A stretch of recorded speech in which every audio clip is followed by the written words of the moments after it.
Jazyky sveta sa medzi sebou líšia nielen tým, ako znejú a aký typ písma sa v nich používa, ale aj prízvukom. Prízvuk je výraznejšie vyslovenie slabiky v slove.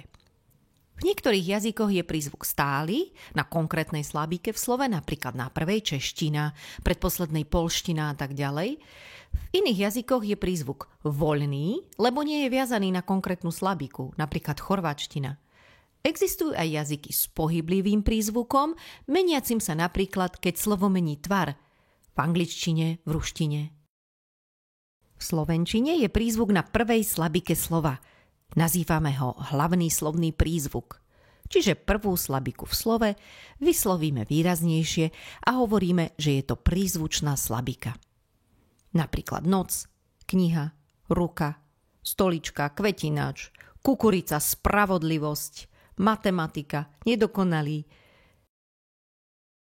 V dlhších slovách existuje okrem hlavného prízvuku aj vedľajší slovný prízvuk. Je menej výrazný ako hlavný slovný prízvuk. Trojslabičné slovo má len jeden hlavný prízvuk. Ale ak má slovo 4 a viac slabík, dávame hlavný prízvuk na prvú slabiku a vedľajší prízvuk na predposlednú slabiku. Tak napríklad štvorslabičné slova čučorietka, chobotnica, palacínky majú hlavný slovný prízvuk na prvej slabike a vedľajší na predposlednej.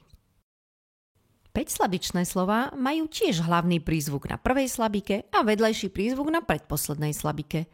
Sebavedomie, pahorkatina, inšpirácia.